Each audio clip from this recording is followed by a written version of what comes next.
par des tracés un peu souterrains, un peu sous-jacents. C'est ainsi qu'on voit intervenir au lieu de Kant Salomon Maimon, qui est un disciple de Kant, mais un disciple dissident et qui a réformé, qui a permis de repenser la pensée de Kant, le système de Kant. C'est ainsi qu'au lieu de Hegel, on voit apparaître Ballanche comme théoricien de l'histoire et comme ayant construit sur la base d'une relation avec Vico une théorie nouvelle de l'histoire. On voit apparaître également des références épisodiques sous-jacentes à Joachim de Fior, qui est un mystique utopiste de la Renaissance. On voit apparaître, mais là il ne le cite pas, mais c'est moi qui le cite parce que c'est dans sa jeunesse, c'est dans un texte dont il n'a pas permis la reproduction, que Deleuze avait préfacé, quelqu'un qui a beaucoup de relations d'ailleurs avec cette orientation, qui est Malfatti de Montereggio, et son livre, un livre consacré essentiellement à une philosophie qu'on pourrait appeler une philosophie médicale ou diététique, qu'il a appelée la mathèse. Alors, j'écris ces différents noms, bien que vous l'ayez eu, il y a le nom donc parmi les attaches deleuziennes qui permettent de construire, malheureusement comme on ne peut pas effacer, je ne peux pas faire ça, comme une sorte de constellation, de points d'attache. Il y aurait donc Ballanche, il y aurait, qu'est-ce que j'ai cité, Joachim de Fior,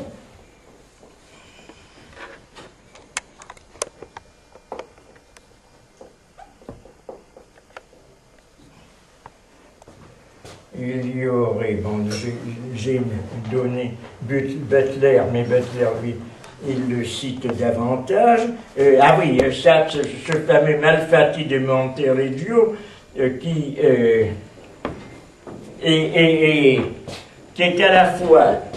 à la fois reconnu, mais répudié par Deleuze lui-même. Attendez.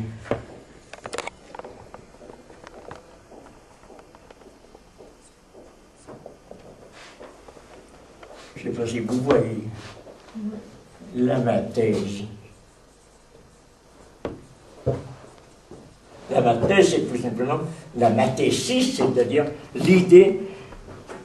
d'une science universelle, générale, qui s'oppose à quelque chose qui est la science selon la méthode cartésienne et qui correspond davantage, d'ailleurs, à une aspiration qui est celle des penseurs de l'Antiquité ou de la Renaissance, ou ceux du romantisme. Et dans cette même voie, d'ailleurs, on peut citer ce qui, en même temps, chez Deleuze, est commenté, indiqué par allusion et vertement critiqué très souvent, le romantisme lui-même, le romantisme allemand, avec ses penseurs introduits par celui dont je vous ai cité le nom, qui est Salomon Maimon.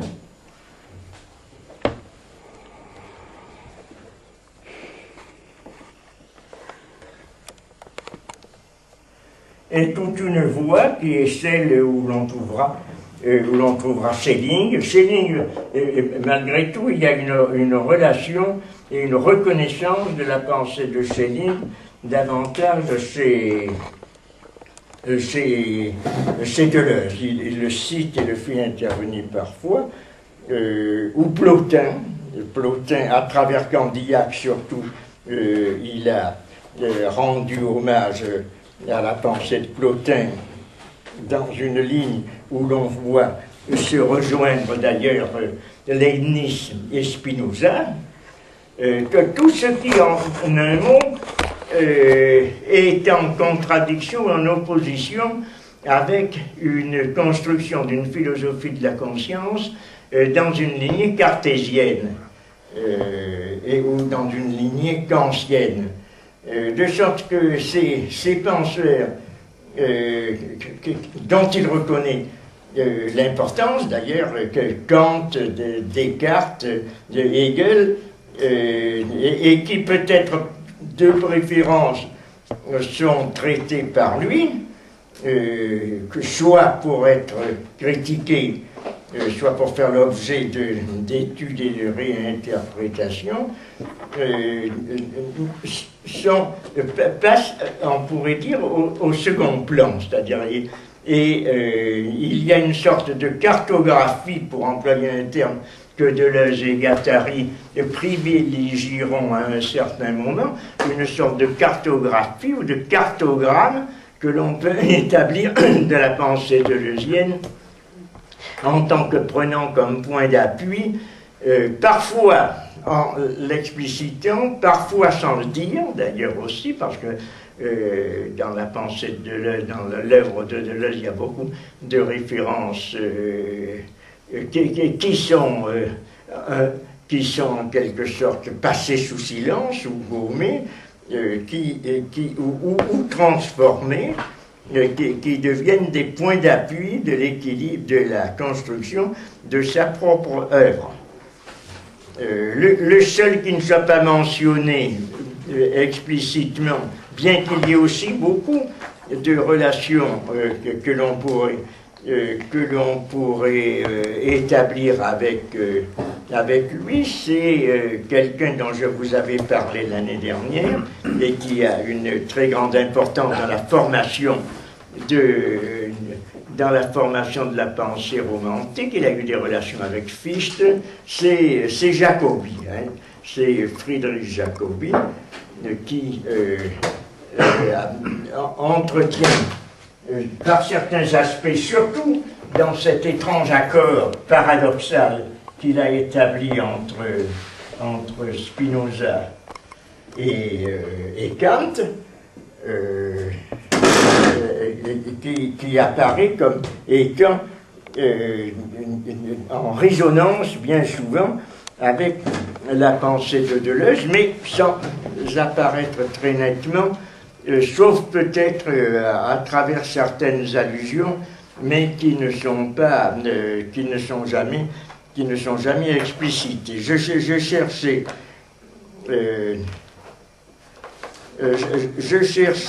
une citation qui peut-être est de Deleuze, qui peut être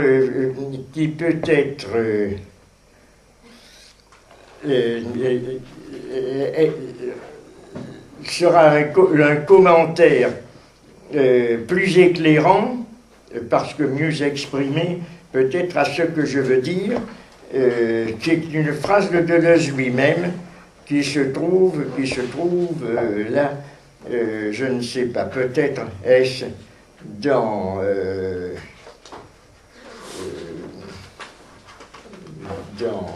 je ne sais pas exactement dans quel Deleuze à propos de ses relations, à propos de ses résonances, il parle de la ressemblance. Je ne sais pas si c'est dans un dialogue, comme dans le livre appelé Dialogue, ou quelque part dans un autre livre ou dans un cours, mais j'avais noté ceci, et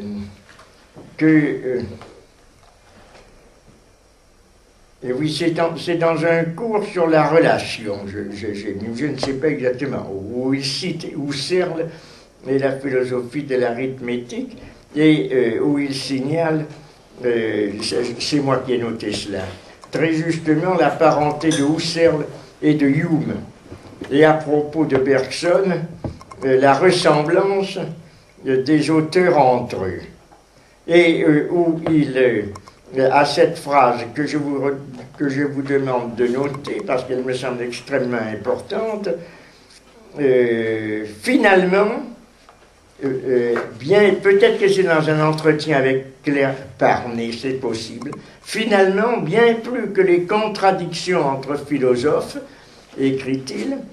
il y a ces trucs prodigieux, donc c'est un langage parlé, c'est peut-être au cours, c'est peut-être dans le dialogue qui dit ça, je ne sais pas. Il y a ces trucs prodigieux qui sont des rencontres. Ils ne se copient pas, ils ne se recopient pas, mais entre philosophes qui pourtant sont d'écoles au sens réaliste, idéaliste, empiriste, absolument différentes, mais, et c'est ça qui est important comme notation, bien plus que ces différences, écrit-il, il y a de ces prodigieux échos comme des appels de l'un à l'autre. Or, je pense que ce qui est intéressant, c'est ça, cette mention de ce que j'appelle résonance ou qu'il appelle écho, ces prodigieux échos comme des appels de l'un à l'autre. Il y a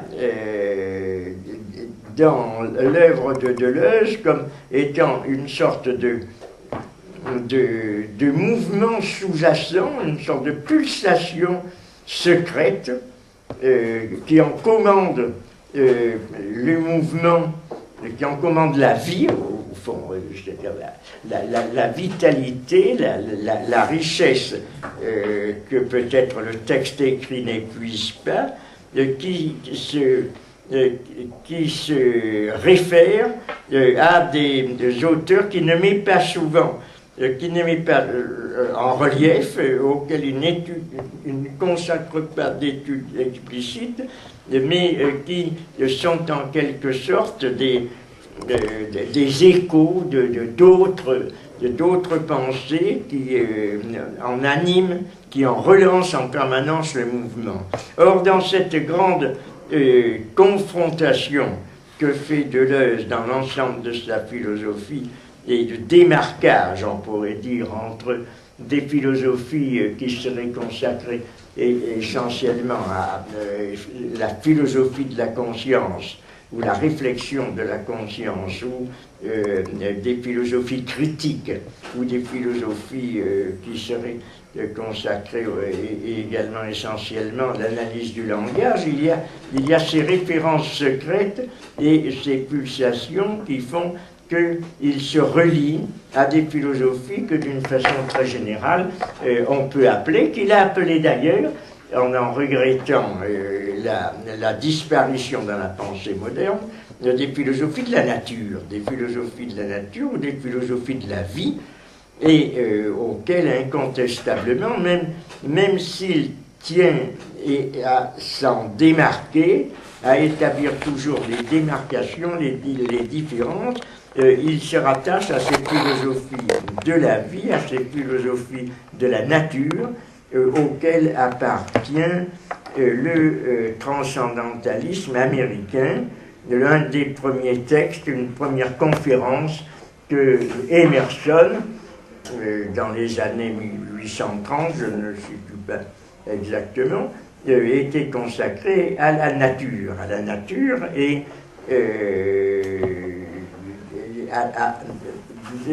dans le sens que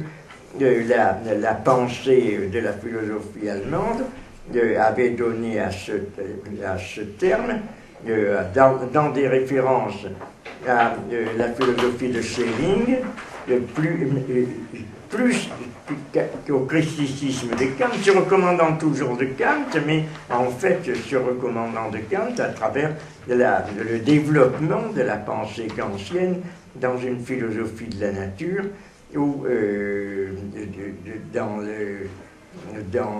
la philosophie transcendantale de Fichte ou de Schelling, qui sont des développements de la pensée kantienne, d'un criticisme qui a toujours eu une très grande crainte de se lancer dans une philosophie de la nature et qui avait au contraire été attentive en développer les limitations, tandis que la philosophie de la nature le place au premier rang comme un devoir, comme une sorte d'exigence philosophique première, d'être une pensée de l'infini, de dépasser les bornes, d'aller au-delà de toute limite critique. La pensée et d'affirmer ce qui est une sorte de renversement du kantisme dont il est pourtant le fruit, d'affirmer l'union de la nature et de l'esprit, d'affirmer l'union de l'homme et de la nature, l'union de l'homme et du monde, contre ces séparations constantes qui sont établies comme des limites de la pensée critique, de la prudence critique de la pensée kantienne.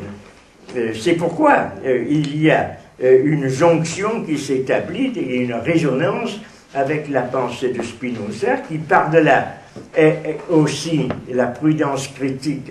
de Descartes, la prudence critique de la réflexion du sujet pensant, de l'affirmation par le sujet de sa propre existence, de lui-même, de son unité. Il y a des références constantes, soit en avant, soit en arrière, à ce qui était l'origine de la philosophie grecque, avec les affirmations avec la pensée de la nature, de la physis et de l'être chez Empédocle, ou soit d'une façon prémonitoire, une relation avec la pensée du romantisme allemand, de Schelling en particulier, qui va retrouver cette unité de l'homme et de l'univers. La pensée d'Emerson est une pensée qui, à la fois d'une façon paradoxale, est une exaltation de l'individu, mais en même temps l'affirmation de la liaison de l'individu et de la nature. La reconnaissance des liens profonds, de l'unité profonde qu'il peut y avoir entre l'homme et le monde, et en même temps dans l'homme lui-même, entre la matière et l'esprit, entre le corps et l'âme, retrouvant, sans y faire de référence précise, un peu d'ailleurs comme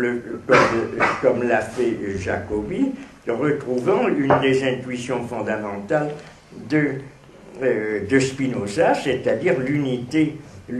substantielle du corps et de l'âme, l'indissociabilité des deux, le caractère non substantiel de l'individu qui est une partie de la nature, est un élément de l'univers, tout en étant porté par lui et constituant en quelque sorte son émergence finale. Pour préciser cela, je préfère peut-être donner le commentaire de quelques passages, ce qui sera plus précis et qui permettra de donner une illustration à ce que je viens de dire, quelques phrases d'Emerson, tirées de ce livre qui est à la fois une conférence sur la nature et qui, dans leur simplicité peut-être, progressivement apporteront une certaine complication à ce que je veux dire. Je je place tout de suite, par conséquent, je pose tout de suite ces points essentiels. Prédominance de la nature sur la réflexion critique, prédominance de la nature sur l'unicité du sujet, mais en même temps intériorité, unité de l'intériorité et de l'extériorité, et en même temps de la nature et de l'homme et du monde. Et d'autre part, recherche des éléments les plus concrets qui peuvent exister dans notre contact avec la nature, c'est-à-dire le sensible, les couleurs, les sons, les impressions comme étant privilégiés par rapport à la formation des concepts. L'idée fondamentale de la pensée d'Emerson, qui sera également celle reprise par Whitehead, c'est celle du concret ou de la concrescence, mot qui appartient d'ailleurs à Whitehead. La concrescence qui est la rencontre, la formation d'unités sensibles à partir de la rencontre de séries différentes. La concrescence, c'est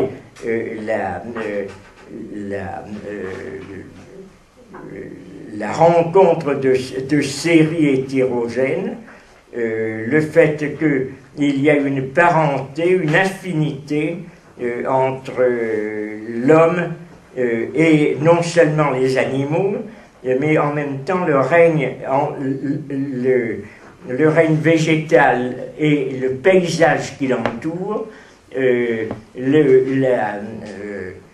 la concrescence, c'est ce qui rétablit en permanence dans notre conception de la nature, dans la contemplation et dans l'appréhension de la nature, cette unité qui est divisée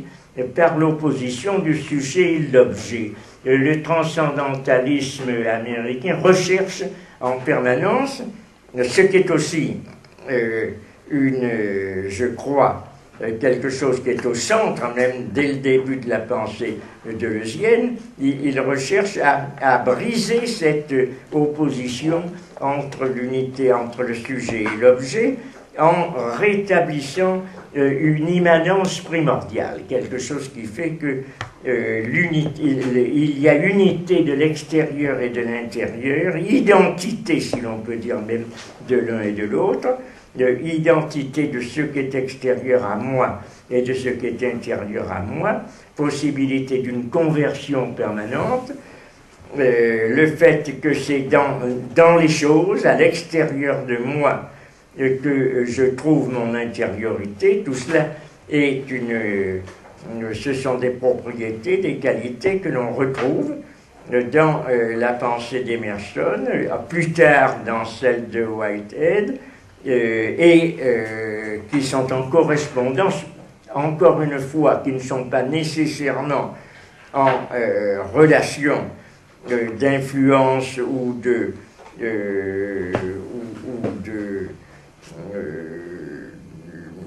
référence avec celle de Deleuze, mais qui sont en relation avec celle de Deleuze, avec sa pensée de la contemplation telle qu'il la développe au début de Différences et répétitions, ou celle de l'individuation, dans une conception qui privilégie les relations de contact, de rencontre entre des séries hétérogènes, entre ce qu'il appelle dans Dialogue des règnes différents, et auquel il donnera avec Guattari à partir de 1000 plateaux, et peut-être avant d'ailleurs, le nom de devenir. Les devenirs deleuziens, c'est le concret même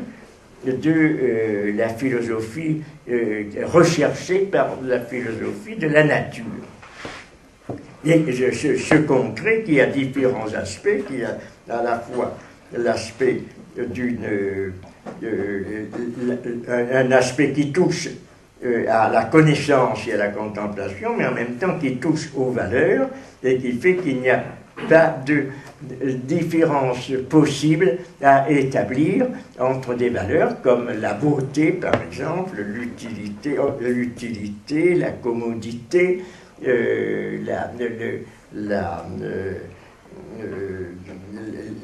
l'impression que les choses de la nature peuvent faire sur l'individu, et le domaine simplement de la connaissance intellectuelle. On voit comment cela, d'ailleurs, est en relation aussi avec une pensée de type bergsonien qui aura aussi à cœur, tout en établissant une différence entre les connaissances qui sont des connaissances intuitives et des connaissances intellectuelles, de les faire se rejoindre, de faire qu'il n'y ait pas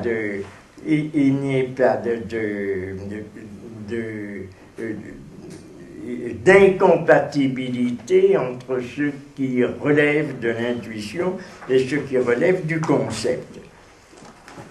Voilà des phrases que je relève de cette conférence sur la nature de Emerson. Une qui est de type général, mais qui n'a pas de rapport précis peut-être avec ce que je viens de dire tout de suite, mais qui donne à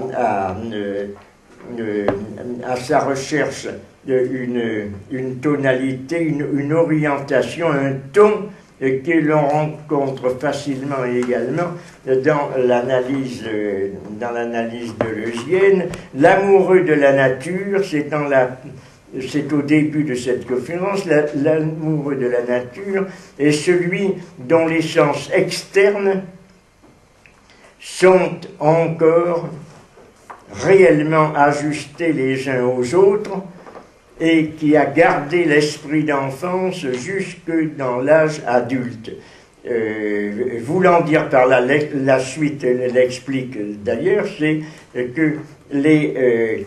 sens externes sont encore réellement ajustés les uns aux autres, c'est-à-dire qu'il y a une communication entre tous les éléments de la sensibilité, qu'il y a une réponse, un peu idée de la correspondance romantique entre les sons, les couleurs, les impressions que donne la nature extérieure et les impressions reçues de la sensibilité interne.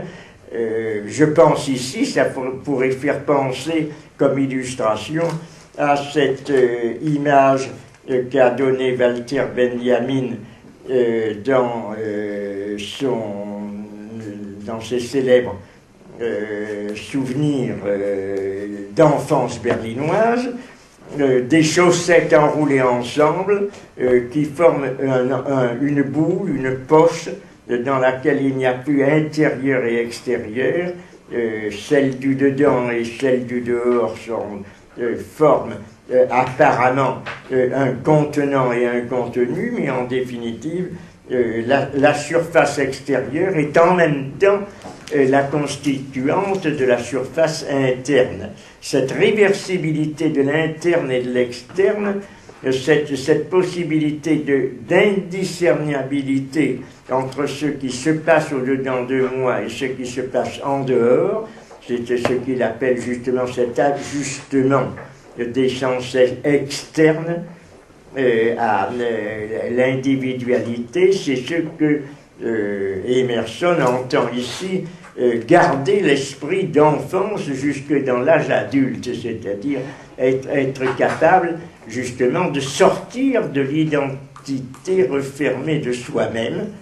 ce que du point de vue moral on peut appeler également un quant à soi, d'isolement de soi-même, de façon à se projeter entièrement dans la sensation extérieure, qui se retrouve dans cette autre citation d'Emerson. J'en donnerai une dizaine avant de conclure. Je deviens une pupille transparente lorsque je regarde quelque chose, quand je regarde un paysage. Il parle de ce qu'il a devant lui lorsqu'il regarde devant lui dans l'horizon les montagnes, les forêts qui se développent devant son regard. Je deviens une publique transparente, je ne suis rien et je vois tout. Les courants de l'être universel circulent à travers moi. Je suis une partie ou une parcelle de Dieu, que l'on pourrait interpréter de façon spinoziste, que l'on peut aussi interpréter d'une façon deleuzienne, dans la mesure où pour Deleuze également, il y a une liaison étroite, une correspondance, une unité substantielle, et d'ailleurs aussi de nature spinoziste, entre le dedans et le dehors, entre l'individu et le monde qui l'entoure. Maintenant, il faut préciser que à la fois autant Deleuze tient par certaines attaches à cette philosophie de la nature présentée de cette façon, autant il cherche à s'en distinguer précisément, par exemple, au niveau de cette théorie classique qui remonte à Empédocle, c'est celle des homéomères, c'est-à-dire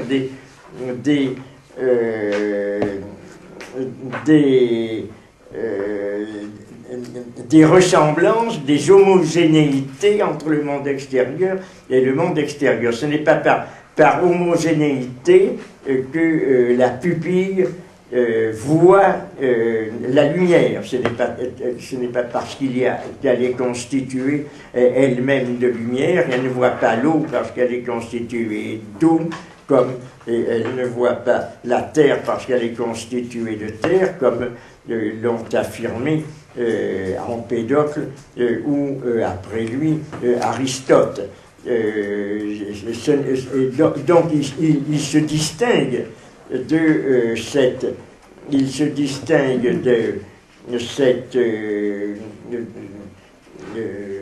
cette physique élémentaire de l'homogénéité, au contraire, pour affirmer les hétérogénéités. Mais cela mis à part, il y a quelque chose c'est là-dessus que je veux insister, il y a quelque chose qui est une résonance très profonde de ces propos avec la pensée de Deleuze. Ainsi, un peu plus loin, à travers la tranquillité du paysage, et spécialement de la ligne lointaine de l'horizon,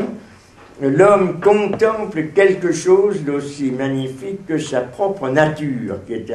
la secrète relation entre l'homme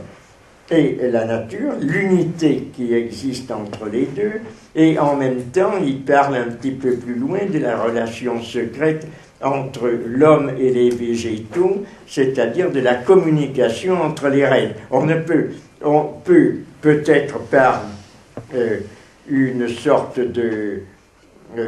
d'extension un peu abusive peut-être, mais qui n'est pas non plus sans vraisemblance et sans légitimité, de penser à cette relation secrète entre l'homme et les végétaux, à la relation et à la convergence entre les séries, à la rencontre entre les séries animales et végétales, humaines et végétales, telles que les présente Deleuze à travers Proust, soit dans Proust et les signes, soit dans l'Anti-Oedipe, au moment où il reprend la célèbre réflexion, la célèbre digression de Proust dans Sodome et Gomorrhe sur la fécondation, la rencontre de la guêpe et de l'orchidée, très exactement du bourdon et de la fleur, pour expliquer des relations que l'on peut appeler extranaturelles ou aberrantes, mais qui éclairent simplement un autre aspect et plus étendu, plus complet de la nature, c'est-à-dire la communication entre des séries hétérogènes telles que les présente l'homosexualité de Charlus et de Jupien dans la célèbre analyse de Sodome et Gomorrhe. Cette rencontre entre les séries hétérogènes qui va donner cette analyse proustienne est également un exemple très particulier de ce qu'on pourrait appeler la rencontre concrète ou la concrécence, au sens que je vous ai indiqué tout à l'heure, qu'on trouve dans cette philosophie du concret. Donc il ne s'agit pas d'une analyse de la nature selon l'homogène, telle qu'on la trouve dans une compréhension, une explication physique du type aristotélicien ou classique, mais de faire surgir dans la nature ces différentes séries, ces divergences qui sont à la fois à la rencontre de la vie proprement dite, de la vie physique, et d'autre part de la divergence, de la distinction entre une nature comprise selon ces divergences et une nature identifiée au mouvement mécanique d'une matière réduite uniquement à son mouvement. On rencontre ici également la différence entre l'analyse cartésienne de la nature réduite à la matière spatiale et d'autre part la présence d'une énergie qui toujours a une apparence d'une énergie spirituelle. Cette expression d'énergie spirituelle qui est bergsonienne, on en trouve aussi quelque chose qui est une sorte de préfiguration dans cette phrase, de cette proposition d'Emerson, que je cite aussi, la nature arbore toujours les couleurs de l'esprit. Et ces couleurs de l'esprit font qu'il y a dans la nature une causalité immanente et une finalité immanente. Cette finalité immanente, là, on rencontre chez Emerson quelque chose qui fait penser à l'analyse kantienne de la finalité sans fin de la critique de la faculté de juger, puisque c'est dans la beauté que la nature va trouver sa finalité immanente. Mais l'interprétation d'Emerson ici est un petit peu différente, c'est-à-dire elle marque cette sorte de glissement, cette divergence d'une philosophie qui est une philosophie de la conscience dans une philosophie qui est une philosophie de la nature, puisque chez Kant, cette finalité sans fin de la beauté de la nature est uniquement subjective. Elle relève uniquement du jugement. tandis que elle est objectivée dans la pensée d'Emerson. C'est la nature elle-même qui appelle cette finalité dans la beauté. La beauté n'est pas quelque chose qui peut être uniquement attribué au jugement de beau. Elle se trouve dans les choses mêmes. Dans un même sens, je vous l'avais cité, je crois, à un certain moment, Raymond Ruyère parle aussi de la beauté ou de l'expressivité des choses. Ce n'est pas simplement dans le jugement subjectif que cette expressivité se trouve, c'est dans les choses elles-mêmes. C'est pensée deleuzienne, d'ailleurs, Deleuze s'inspire, lui, cette fois, d'une façon toujours très explicite de Raymond Ruyère, mais il pense également que on ne peut pas réduire l'expressivité du monde extérieur à une propriété du jugement. C'est au-delà du jugement, c'est dans le mouvement même de la chose que se trouve ce qui fait que le plaisir que ressent l'œil se rencontre avec le paysage qu'il regarde, avec la lumière à laquelle il correspond, comme l'écrit ici, puis c'est la page 19 de ce petit livre sur la nature, comme l'écrit Emerson, le plaisir de l'ordre, qui est le cosmos grec d'ailleurs, qui signifie l'ordre, mais en même temps la beauté, en même temps le monde, le plaisir de l'ordre dû à l'œil et correspond à la sphère visuelle. La première,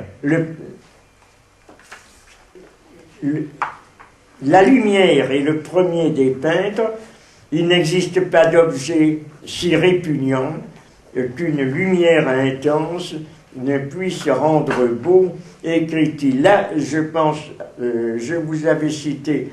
d'ailleurs, je crois, cette relation que le peintre américain Hopper,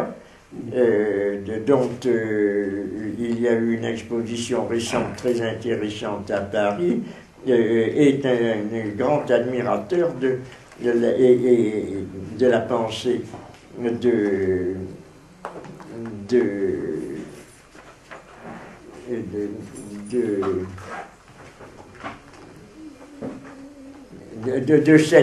de cette pensée, comment pourrait-on l'appeler, cette pensée naturaliste, de cette pensée transcendentaliste, puisqu'il se veut lui aussi peintre de la lumière, et que il n'y a qu'à voir ses œuvres où on voit quel est le sens et la valeur qu'il donne et qu'il fait donner à chaque objet par son éclairage dans la lumière même suffit à donner à son objet, à son thème, cette beauté dont il est parlé ici. Si une œuvre, alors une œuvre, je continue là. Une œuvre est un condensé, voilà à quoi aboutit également la pensée d'Emerson dans ce développement où il montre en quelque sorte que ces qualités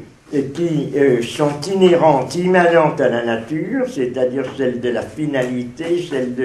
de la correspondance avec la sensibilité humaine, fait de l'œuvre comme étant un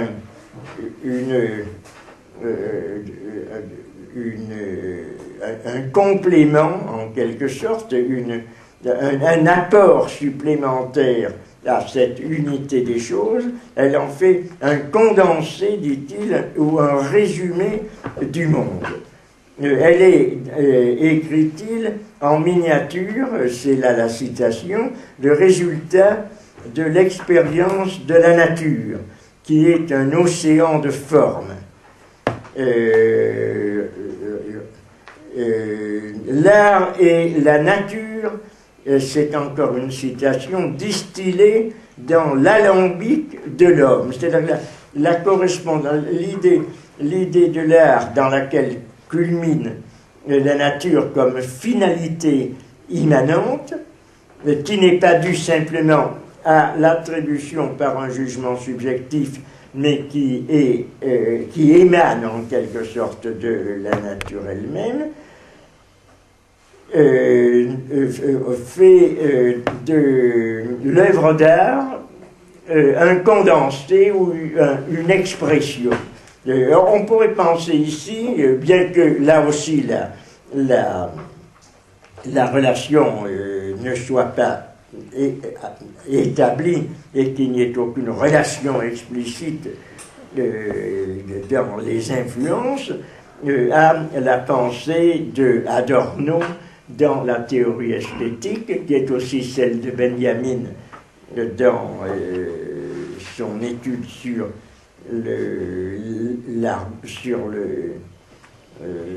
le drame baroque, qui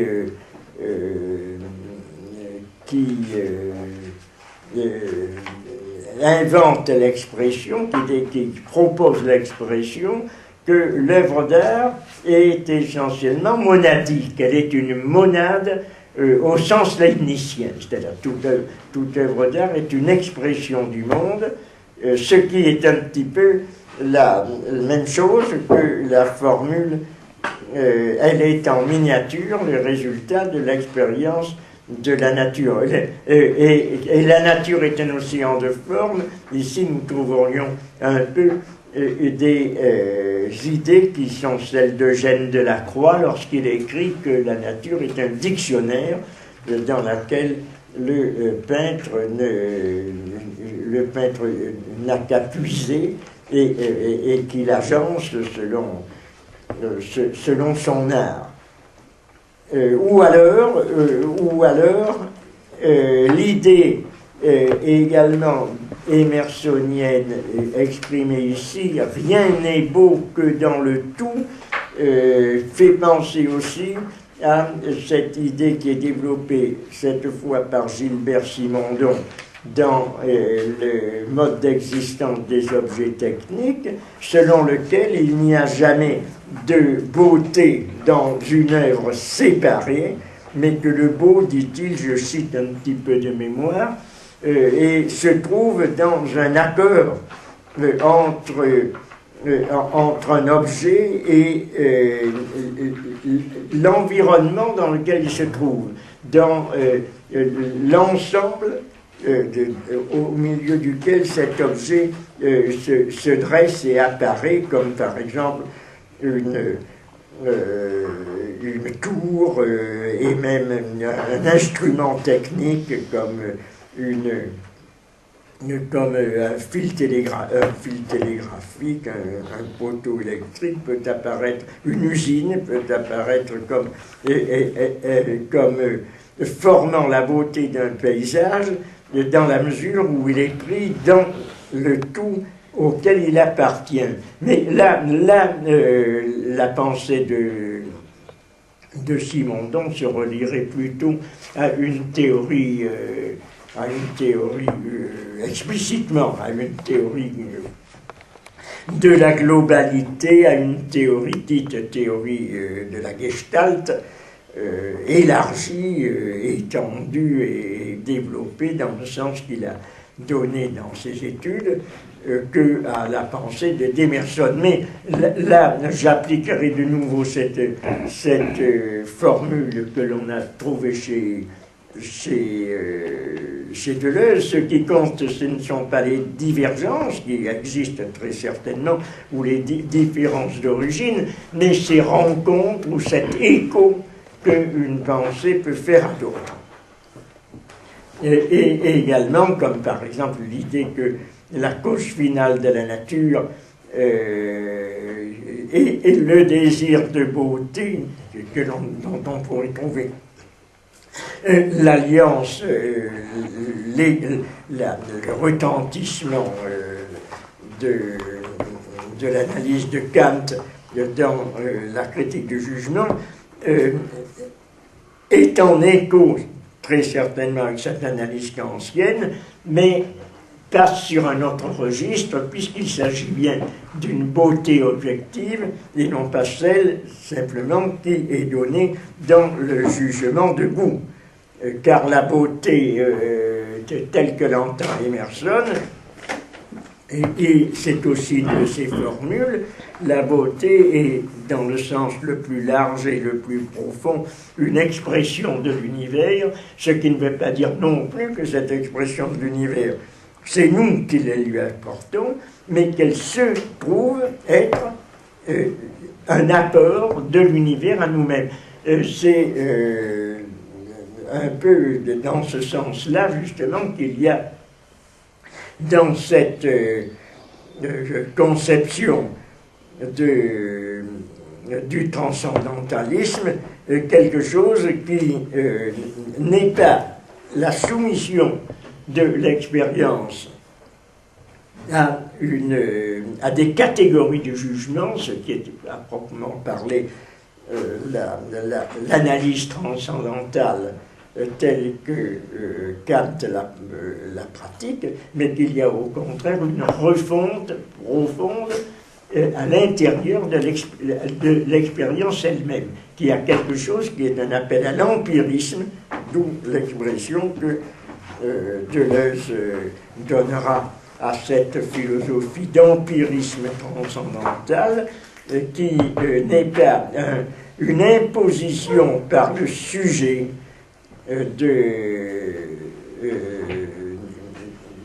de forme ou de catégorie à l'expérience, ou de formation de l'expérience, pour mieux dire par les catégories du sujet, mais c'est le contraire. Le sujet n'est qu'une forme momentanée, évanescente, mouvante, qui va se constituer à l'intérieur de cette expérience qui le déborde, qui à un certain moment se concentre à lui-même et qui constitue justement l'individuation, mais l'individuation est toujours opérée par quelque chose qui est une action qui vient de l'extérieur et qui se retourne à l'intérieur. Là, il faudrait utiliser la formule deleuzienne qui se trouve dans le pli. Il y a des plis de subjectivation. Et il n'y a pas de sujet qui imposerait quelque chose et qui serait transcendant par rapport à la nature. Il y a au contraire un devenir du sujet, mais qui est formé par un pli de subjectivation qui, lui, se trouve dans le mouvement des choses, dans le mouvement de cette nature, qui est le concret lui-même, tel qu'il apparaît, tel qu'il correspond, si l'on peut utiliser cette image, tel qu'il correspond dans l'harmonisation à l'harmonisation de l'œil et de la sphère visuelle, qui est ce rapport, cette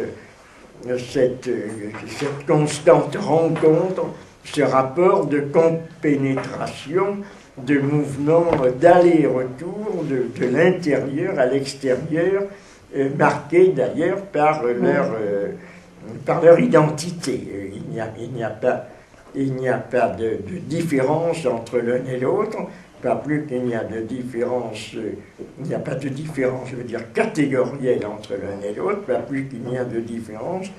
entre le corps et l'esprit, qui sont eux-mêmes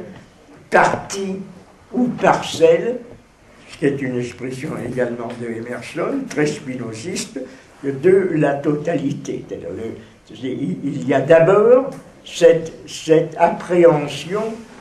du concret, ce concret qui est formé d'un grand nombre de séries hétérogènes qui se rencontrent, qui se combinent, qui forment une totalité, d'où surgit, à l'intérieur de laquelle se forme progressivement et temporairement, d'une façon évanescente, qui apparaît, qui disparaît par saccade, la subjectivité, et qui crée, d'ailleurs, c'est là-dessus que termine cette conférence sur la nature, qui crée elle-même sa discipline, c'est-à-dire la discipline, et là aussi c'est assez spinoziste et deleuzien, d'ailleurs,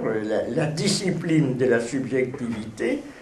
se trouve dans la découverte et la soumission non pas à la nécessité de la nature, parce que Emerson, contrairement à Spinoza, n'est pas partisan, n'est pas un fervent de la nécessité, mais dans ce mouvement qui, au contraire, reçoit de sa rencontre humaine une constante possibilité de liberté, de variation, de nouveauté. La nouveauté et la possibilité de transformation vient justement de cette rencontre, ce qui n'empêche pas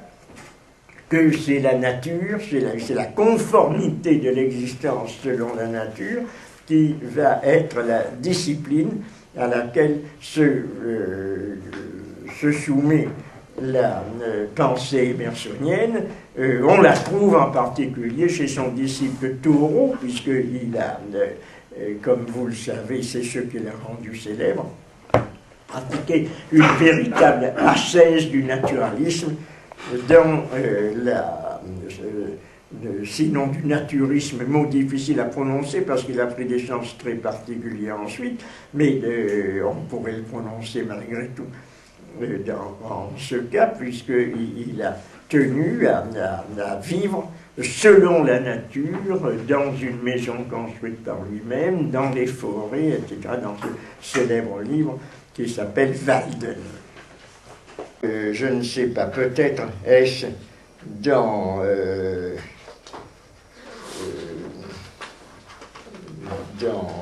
je ne sais pas exactement dans quel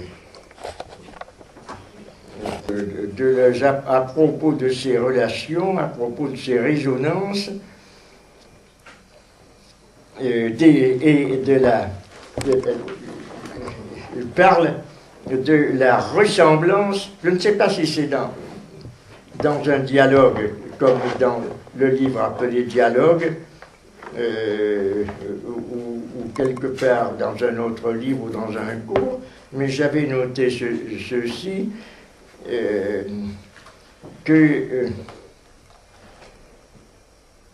et oui, c'est dans un cours sur la relation, je ne sais pas exactement, où il cite Husserl et la philosophie de l'arithmétique, et où il signale, c'est moi qui ai noté cela, très justement la parenté de Husserl et de Hume, et à propos de Bergson, la ressemblance des auteurs entre eux, et où il à cette phrase que je vous demande de noter, parce qu'elle me semble extrêmement importante,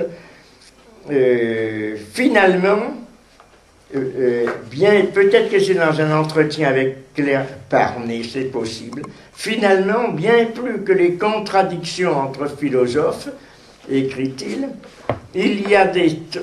a ces trucs prodigieux, donc c'est un langage parlé, c'est peut-être au cours, c'est peut-être dans le dialogue qui dit ça, je ne sais pas. Il y a ces trucs prodigieux qui sont des rencontres. Ils ne se copient pas, ils ne se recopient pas, mais entre philosophes qui pourtant sont d'école au sens réaliste, idéaliste, empirique, par des tracés un peu souterrains, un peu sous-jacents. C'est ainsi qu'on voit intervenir au lieu de Kant,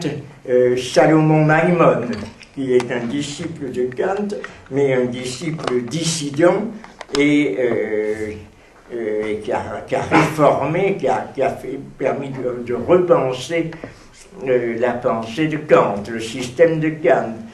C'est ainsi qu'au lieu de Hegel, on voit apparaître Ballanche comme théoricien de l'histoire et comme ayant construit sur la base d'une relation avec Vico une théorie nouvelle de l'histoire. On voit apparaître également des références épisodiques sous-jacentes à Joachim de Fior, qui est un mystique utopiste de la Renaissance. On voit apparaître, mais là il ne le cite pas, mais c'est moi qui le cite parce que c'est dans sa jeunesse, c'est dans un texte dont il n'a pas permis la reproduction, que Deleuze avait préfacé, quelqu'un qui a beaucoup de relations d'ailleurs avec cette orientation, qui est Malfatti de Montereggio, et son livre, un livre consacré essentiellement à une philosophie qu'on pourrait appeler une philosophie médicale ou diététique, qu'il a appelée la mathèse. Alors, j'écris ces différents noms, bien que vous l'ayez eu, il y a le nom, donc, parmi les attaches deleuziennes qui permettent de construire, malheureusement, comme on ne peut pas effacer, je ne peux pas faire ça, une sorte de constellation, de points d'attache, qui sont en quelque sorte passés sous silence ou gommés, ou transformés, qui deviennent des points d'appui de l'équilibre, de la construction de sa propre œuvre. Le seul qui ne soit pas mentionné explicitement, bien qu'il y ait aussi beaucoup de relations que l'on pourrait établir avec lui, c'est quelqu'un dont je vous avais parlé l'année dernière et qui a une très grande importance dans la formation de la pensée romantique. Il a eu des relations avec Fichte, c'est Jacobi, hein, c'est Friedrich Jacobi qui entretient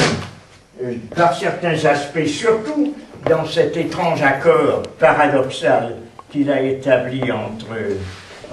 Spinoza et Kant,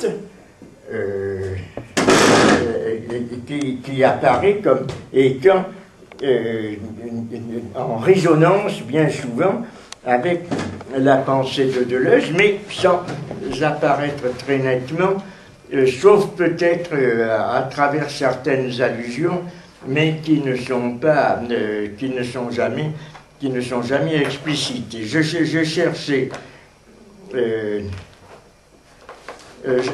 cherchais une citation qui peut-être de Deleuze, qui peut être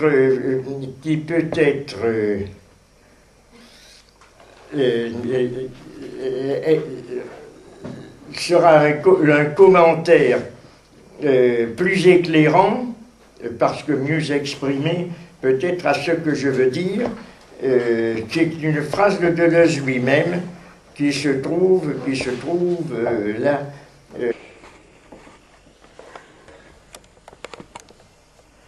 est toute une voie qui est celle où l'on trouvera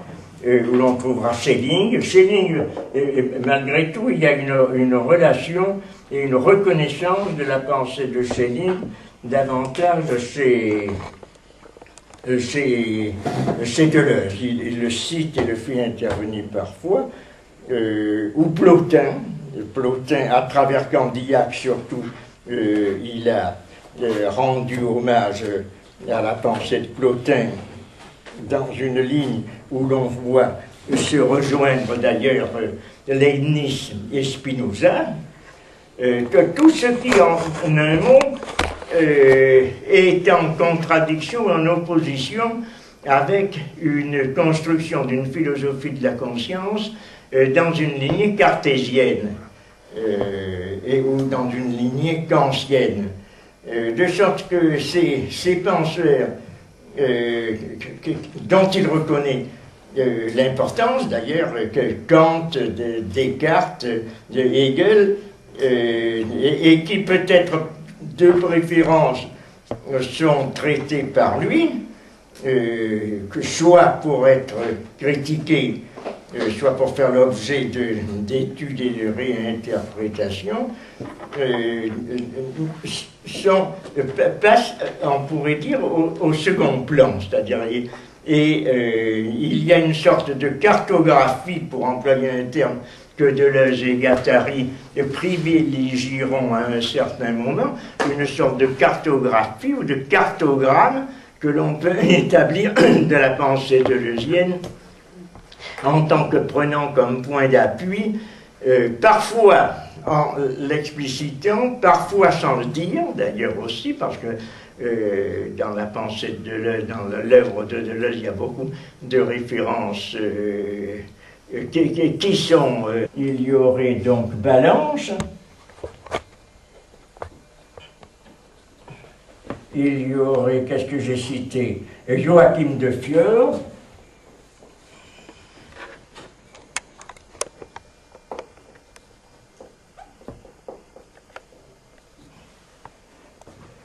il y aurait, bon,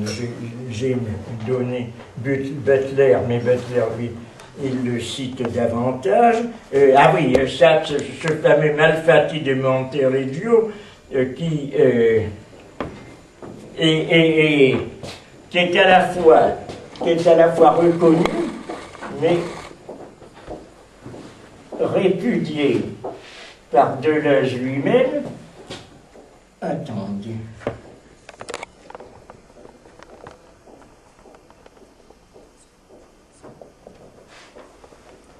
Je ne sais pas si vous voyez la mathèse.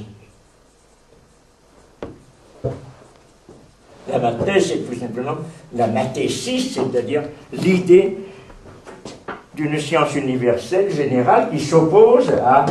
quelque chose qui est la science selon la méthode cartésienne et qui correspond davantage, d'ailleurs, à une inspiration qui est celle des penseurs de l'Antiquité ou de la Renaissance, ou ceux du romantisme. Et dans cette même voie, d'ailleurs, on peut citer ce qui, en même temps, chez Deleuze, est commenté, indiqué par allusion et vertement critiqué très souvent, le romantisme lui-même, le romantisme allemand, avec ses penseurs introduits par celui dont je vous ai cité le nom, qui est Salomon Maïmon,